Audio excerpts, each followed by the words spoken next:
subscribe to the channel for getting more updates and stay with us. Thank you.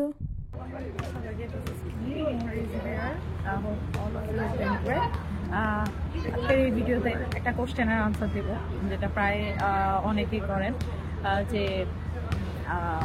আপু আমি তো approach করতে চাচ্ছি, কোন কান্ট্রিতে অ্যাপ্লাই করলে আমার জন্য ভালো হবে। Actually, sorry to say, I cannot give that answer perfectly or wisely or because আমি জানি না আপনি কোন কান্ট্রিতে গেলে আপনার জন্য ভালো হবে। বেটার দ্য বেস্ট একমাত্র স্রষ্টার পরে আপনি বলতে পারবেন যে আপনার কোন কান্ট্রিতে গেলে ভালো হবে। কীভাবে বলতে পারবেন ওটার আমি ওয়ে বলে দিচ্ছি। ফার্স্ট অফ অল, যারা সিঙ্গেল আসতে চাচ্ছেন ওরা খুব ভালোভাবে এই ডিসিশনটা রেডি করে নিতে পারেন কোন কান্ট্রি আপনার জন্য ভালো হবে। কারণ তারা ফ্যামিলির সাথে কথা বলতে পারবেন, ফ্যামিলির সাথে কথা বলে কিংবা আপনারা ফ্যামিলি সবার সাথে কথা বলে ভালোভাবে কোন কান্ট্রিটা আপনার জন্য বেস্ট হবে, কোন কান্ট্রিটা আপনাকে স্যুট করতে হতে পারে। লাইক অনেকের ঠান্ডা সমস্যা আছে, অনেকের গরমের সমস্যা আছে, অনেকের বিভিন্ন ধরনের ফোবিয়া আছে। প্লাস স্টাডি নিয়েও আপনি কোন কান্ট্রিতে গেলে আপনার জন্য ইজিয়ার হবে, language barrier and all. So ওগুলো শুধু আপনার ফ্যামিলির মানুষই বলতে পারবে। So you can talk with them, you can discuss with them, so you can take a good decision, wise decision where you should go. So আরেকটা কথা, যারা ফ্যামিলি নিয়ে আসতে পারছেন, মানে হাজব্যান্ড ওয়াইফ, বেবি নিয়ে কিংবা হাজব্যান্ড ওয়াইফ দুজনে, সো তাদের উচিত যে নিজেরা কাপল, যেহেতু আপনারা নিজেরা ভালোভাবে আপনারা ডিসাইড করবেন কোন কান্ট্রিতে গেলে আপনাদের দুজনের জন্য ভালো হবে। যেন এই কথাটা আমি এই জন্যই বলছি যে আমরা যারা আছি ওরা কখনো বলতে পারবে না, ডিরেক্টলি অ্যাপ্রোচ করতে পারবো না যে you should not come here, এখানে এই প্রোজ অ্যান্ড কনসগুলো আছে। আমরা আপনাকে প্রোজগুলো বলতে পারবো, কনগুলো বলতে পারবো, আপনি ওখান থেকে ডিসাইড করতে হবে, আপনি ওখান থেকেই ডিসাইড করতে হবে নিজে। বাট ব্যাপারটা হলো, যারা সব কান্ট্রিতেই যেহেতু প্রোজ অ্যান্ড কন আছে, কিছু ইস্যু আছে, লাইক কানাডাতে বলেন, অস্ট্রেলিয়া বলেন, ইউএসএ বলেন, সব কান্ট্রিতে, ইভেন ইউরোপের সব কান্ট্রিতে কোনো না কোনো প্রবলেম আছে, যেগুলো আপনাকে স্ট্রাগল সব কান্ট্রিতেই আছে, সব কান্ট্রিতে আপনাকে স্ট্রাগল ফেস করতে হতে পারে, সব কান্ট্রিতে আপনাকে প্রবলেম ফেস করতে হতে পারে। বাট ব্যাপারটা হচ্ছে, যে কান্ট্রিটা আপনার জন্য ভালো, এই কান্ট্রিতে আপনি গিয়ে আপনার নিজের জন্য প্লাস আপনার ফ্যামিলির জন্য ভালো হবে, ওই কান্ট্রিটার জন্য আপনি ভালোভাবে কান্ট্রিতে যাওয়ার আগে কান্ট্রিতে কী কী ইস্যু ফেস করতে হতে পারে ওগুলো ভালোভাবে জেনে নেবেন। জেনে নেওয়ার পরে আপনার নিজেদের মধ্যে ডিসকাস করার মাধ্যমে ওই কান্ট্রিটা চুজ করতে পারেন। যেহেতু একটা কান্ট্রিতে, যেহেতু আমরা একটা ডিস্ট্রিক্টই বলি, এটা একটা এক্সাম্পল যে আমরা বাংলাদেশের ভিতরেই একটা ডিস্ট্রিক্ট থেকে আরেকটা ডিস্ট্রিক্টে যেতে চাইলে আমরা আগে ভালোভাবে চিন্তাভাবনা করে প্ল্যান করে দেন এখানে যাওয়া ডিসিশন। সেম অ্যাজ দ্যাট, আপনি যেহেতু একটা কান্ট্রি ছেড়ে অন্য কান্ট্রিতে যাবেন, আপনার যাওয়ার আগে ভালোভাবে জেনে নেওয়া উচিত মানে কী কী আপনার দরকার হতে পারে, কী কী আপনার প্রবলেম হতে পারে। সো ওগুলো জেনে যখন আপনি একটা ভালো ওয়াইজ ডিসিশন নেবেন, অ্যান্ড একটা লং টাইম আমি বলবো এটার পিছনে দিবেন, ইনভেস্ট করবেন। কেননা আপনি যখন যাবেন ওই কান্ট্রিতে, বর্ডার ক্রস করার পর আপনি যখন ওই ব্যারিয়ারগুলো ফেস করবেন, তখন আপনার মধ্যে একটা ডিলেমা, একটা কনফিউশন ক্রিয়েট হবে যে আমি কি করলাম। তো এই ধরনের রিগ্রেট যেন না হয়, এই ধরনের ইস্যু যেন না হয়, অবশ্যই আপনি ভালোভাবে জেনে আসবেন। আর কাইন্ডলি আমার একটা ভিডিও শেষের দিকে আমি রিকোয়েস্টটা করেছিলাম, এখন আবার করবো, আপনি যদি কোনো কান্ট্রিতে যাওয়ার আগে ভালোভাবে ওই কান্ট্রির প্রসেসে আপনি অ্যাপ্লাই করবেন। প্রসেসে অ্যাপ্লাই করার পর আপনি কখনোই আপনার রানিং যে জবটা কিংবা রানিং যে স্টাডিটা, রানিং যে কোর্স আপনি করছেন, ওটা কখন হ্যাম্পার নিতে দিতে হবে।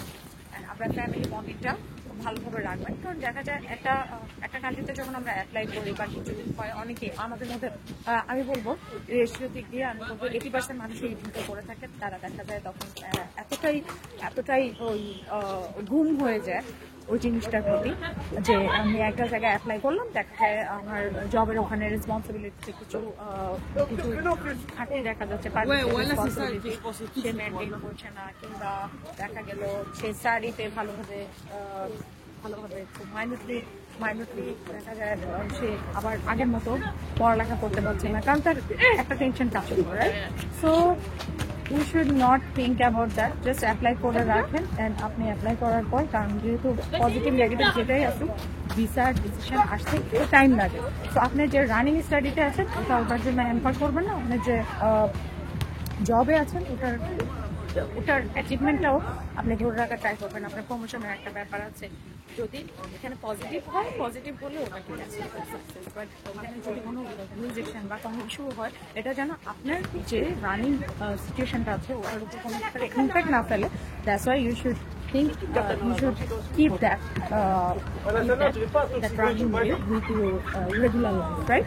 So আপনি যেটা চলছে এই জীবনে ওখানে ওটা রানিং অবস্থা থাকলো, ওটাতেও আপনার কোনো কিছু হ্যাম্পার হলো না, আপনার জব অ্যান্ড অল অ্যান্ড আপনার স্টাডি। দেখা যায় অনেকে আইএলটিএস এর প্রিপারেশন নিতে গিয়ে জব করে এক অবস্থা, তো এটা করবেন না, ওটাও ঠান্ডাভাবে করতে থাকুন। প্লাস পাশাপাশি আপনার স্টাডি বলেন, বিজনেস বলেন, আপনার জব বলেন, যেটাই করছি ওটাতেও টাইম দিবেন, ফ্যামিলিকেও টাইম দিবেন। কারণ একটা কান্ট্রি থেকে আরেকটা কান্ট্রিতে চলে গেলে তখন ওই ফ্যামিলির টাইমটা বেশি মিস করা হয়। সো যেহেতু ফ্যামিলির মানুষগুলো দেশে থেকে যায়, আর আপনার কতগুলো ফ্যামিলি পরে নিয়ে আসার চিন্তা থাকলেও দেখা গেল ওই টাইমটা চলে গেলে টাইমটা তো আর ফিরে পাবেন, রাইট? সো এটাই হলো কথা। আর এই আনসারটা আসলে আপনাদের নিজেদেরই বের করতে হবে যেন পারফেক্ট একটা ডিসিশন নিতে পারেন, ওখানে যাওয়ার পর আপনার জন্য। সো ভালো থাকবেন, এটাই হলো আপনাদের কোয়েশ্চেনের আনসার।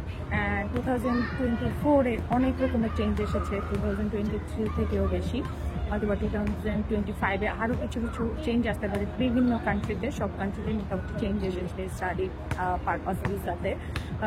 সো স্টুডেন্টদের চিন্তা ভাবনা করে ডিসিশন নিতে হবে কোনটাতে, কোন কান্ট্রি চুজ করলে ভালো হবে, কোন কান্ট্রি ফিউচারের জন্য খুবই ভালোভাবে যাওয়া। যেই আশাতেই যেতে চাচ্ছেন তাদের যদি এগুলো গুড এবং ওয়াইজ মানে ভালো মোটিভেট হয়, মোটিভ আপনাদের ভালো থাকলে ইনশাল্লাহ টার্গেট অ্যাচিভ করতে পারবেন লাইফে। সো আপনি আপনাদেরকে এটাই রিকোয়েস্ট করবো যে ভালোভাবে একটা কান্ট্রি চুজ করবেন, যে কান্ট্রিটা আপনার জন্য ভালো হবে, যেখানে আপনি সেট হবেন, সেটেল হবেন। লাইক আমি কানাডায় যেমন ঠান্ডা সমস্যা আছে, অস্ট্রেলিয়া তেমন পিয়ার ইস্যুর তো কোনো শেষই নেই, কারণ ওখানে অনেক কিছু ওরা হাইড করে, অনেক কিছু আননোন থেকে যায়। কারণ অনেক কিছু হাইড করে বলতে আমি বলছি না যে আপনি হোম অ্যাফেয়ার্স, অস্ট্রেলিয়ার হোম অ্যাফেয়ার্স এটা অনেক কিছু পাবেন না, কিন্তু এটা হলো যে ওদের 3 মাস পর যেহেতু চেঞ্জ আসে, ইভেন তো আপনি নিজেও জানেন না, অনেকে অস্ট্রেলিয়ায় অনেক আগে এসেছে, আগের রুল রেগুলেশন যেহেতু ইজি ছিল, অনেকেই এসেছে, দেখা গেল ওদের ভিসা প্রসেসে এসেছে একটা, কিন্তু কাজ করেছে আরেকটা, খুব ইজিলি ওরা ইয়ার হয়ে গেছে। That was positive side, I can say. Luckily people can get that from anywhere, right? But আপনাকে ভাবতে হবে, আগে থেকে ভাবতে হবে, যেখানে অলরেডি ব্যারিয়ার আছে ওখানে আপনাকে আরো অনেক রকমের ব্যারিয়ার ফেস করতে হতে পারে। So think about that. And প্রত্যেকটা কান্ট্রি যেহেতু একটু রেস্ট্রিক্টেড হয়ে যাচ্ছে স্টাডি পারমিটে, study visa and all, so একটু ভালোভাবে দেখবেন। দেন আমি আরেকটা বলতে পারি, যেমন চীনের কিছু কান্ট্রি আছে, চীনের পাশাপাশিও কিছু কান্ট্রি আছে, তাইওয়ানের দিকে খুব আটকক হচ্ছে। সো দেখা গেল আপনি খুব ভালো স্কলারশিপ পেলেন, কিংবা আপনি ফুল ফান্ডেড স্কলারশিপ পেয়েও করতে গেলেন, যেখানে আপনার লাইফের আসলে কোনো সিউরিটি নেই। হ্যাঁ, লাইফের চ্যালেঞ্জ নিতে হবে, লাইফ আসলে আনপ্রেডিক্টেবল, যে কোনোখানেই যে কোনো কিছু হতে পারে। সো আপনি এই ব্যারিয়ারগুলো ভেবে ওই কান্ট্রিটা চুজ করবেন নিজে খুব ভালোভাবে, যেন এটা নিয়ে পরে আপনার কোনো রিগ্রেট কিংবা নিজে কখনো রিগ্রেট না থাকে। কান্ট্রিটা ভালোভাবে চুজ করবেন, ওখানে যাবেন।